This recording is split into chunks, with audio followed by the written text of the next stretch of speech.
Hi, maganda araw sa inyong lahat. Welcome ulit kayo dito sa channel ko.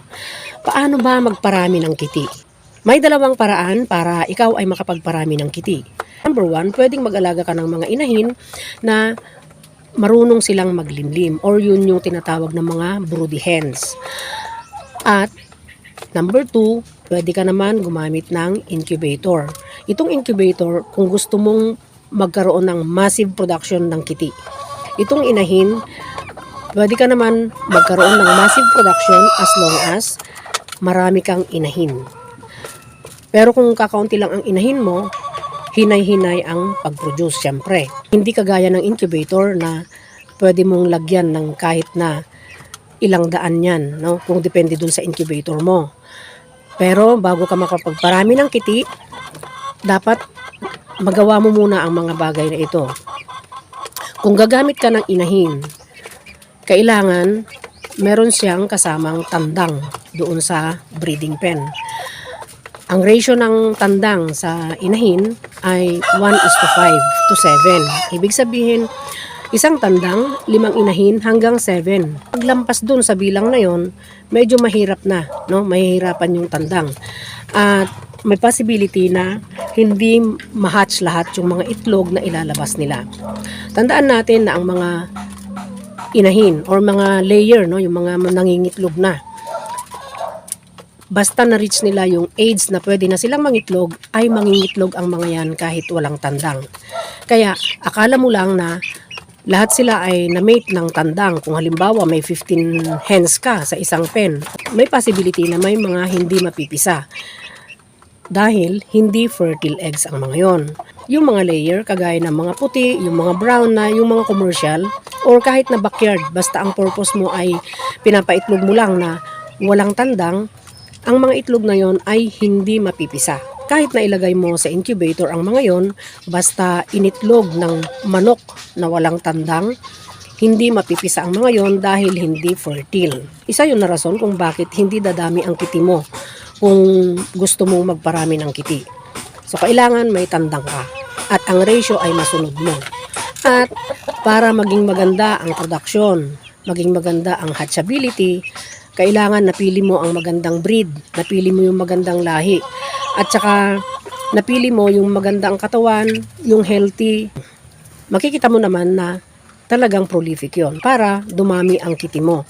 Ito pa ang dapat mong gawin, no? So bukod dan sa tandang na isasama mo dun sa mga inahin mo, kailangan malinis ang paligid nila, ang loob ng bahay nila, kainan, feeder, at nasusunod mo ang mga biosecurity. Siyempre yung kalinisan kasama na sa biosecurity yon dahil kung marumi, mag-invite pa rin ng sakit yun.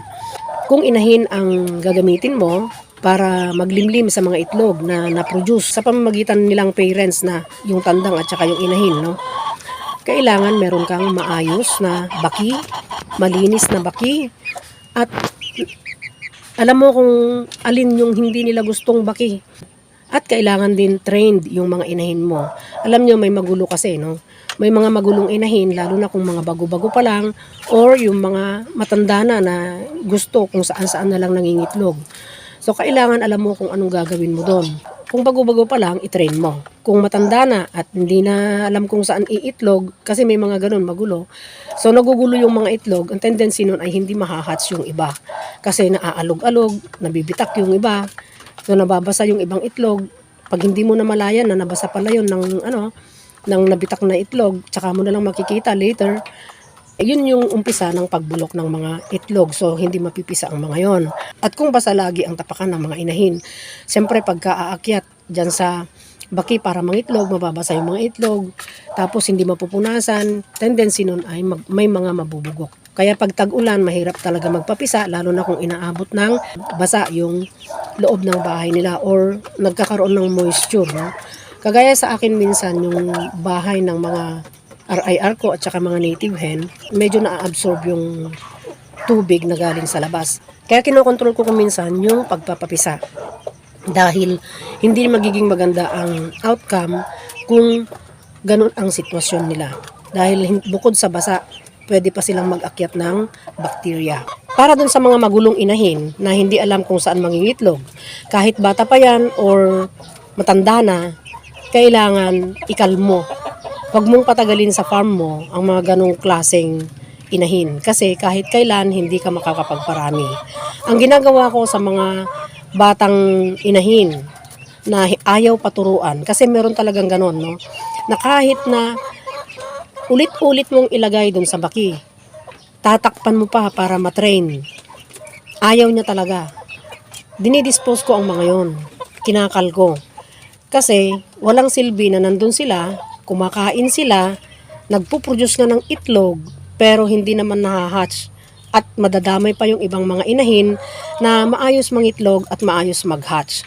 Kaya pagka may ganong mga inahin, i-dispose para makapagparami kang maayos. Dahil kung nandun sila at pinanghihinayangan mo ang mga itlog na pinuproduce nila dahil sila ay bata pa, pero hindi ka naman nakakapagparami ng kiti dahil sa kanila, sayang, di ba? Sayang ang panahon, sayang ang pera. Siyempre, bili ka ng bili ng feeds, kumakain yon. Pero hindi nahahatch yung mga itlog na pinoproduce niya dahil damay-damay na yung mga itlog na nabubugok dahil dun sa kaguluhan niya. Kasi may mga inahin talagang ganyan. So yung mga inahin na kahit bantayan mo ng ilang oras para lang masigurado na doon sa baki mo inilagay, doon siya iitlog. Meron din yung sinaraduhan mo na, no, yung baki, iitlog. Tapos, next day, iba na naman yung ganun ng ganun, nakakapagod. So, kung 1 week mo nang ginaganon, tinuturuan at ayaw pa rin, tigilan mo na. I-dispose mo para palitan mo na lang ng ibang mas magandang inahin. Yung bad characteristics, yung mga bad traits ng mga inahin na ganun, hindi dapat pinapanatili sa farm para ikaw ay makapagparami ng matiwasay ng kiti. Kung ang purpose mo ay magparami ka talaga ng kiti, nasa discretion mo yan. Kung maliit lang ang space mo, makakapagparami ka ng kiti, pero hindi yung nakakalat. Kailangan may mga brooder ka, growing pen ka, na nandyan sa area mo, na pwede mong paglagyan. At tansyado mo dapat, ang kailangan i-produce mo lang. Pero kung malawak ang area mo, pwede naman, lalo na kung gusto mong i-free range ang mga kiti na na-produce mo paglaki nila. Pero kung maliit lang ang space mo, mula dun sa kiti, nandun sa brooder sila, lipat mo sila sa growing pen hanggang dun sa ma-dispose mo na sila. At gagawa ka na ng cycle, no? Gagawa ka na ng cycle ng pag-produce ng kiti mo. Kung ang goal mo ay makapagparami ng kiti, kasama na rin dyan, ang goal mo dapat na makapag-produce ka ng kiti na maayos. Kaya, iwasan ang inbreeding. Although, minsan sa inbreeding, hindi lumalabas yung mga abnormalities, pero may chances na doon sa mga susunod na henerasyon, lalabas ang mga abnormality nila. Kagaya ng yung crooked leg, yung crooked beak, yung parang nag-X na beak, yung tuka nila, tapos yung paa nila na balikoko, lumalabas yun na hindi mo mamamalayan. Akala mo lang okay lang na mag-inbreeding. Pero syempre kung ang goal mo ay makapag-produce ka ng maraming kiti at maayos, kailangan iwas inbreeding para hindi magkaroon ng problema doon sa mga kiti na ipoproduce mo. Sana wala na akong nakalimutan, no, na tips para makapag-produce ka ng maraming kiti at maayos. Sana huwag kalimutang mag-like, mag-subscribe at pakihit ang notification bell para sa susunod na mga videos ay ma-notify kayo. At salamat sa inyong lahat na nag-share, yung mga nagla-like, nagko-comment. Thank you sa inyong lahat na nakastay mula noon hanggang ngayon. Mga hindi nag-skip ng ads, thank you. At naka-on ang super thanks. Kung gusto niyo tulungan ang channel ko, thank you, thank you. Maraming salamat sa inyo. Sana pagpalain tayong lahat araw-araw at panatilihing masaya, masigla at malusog ang ating mga alagang manok.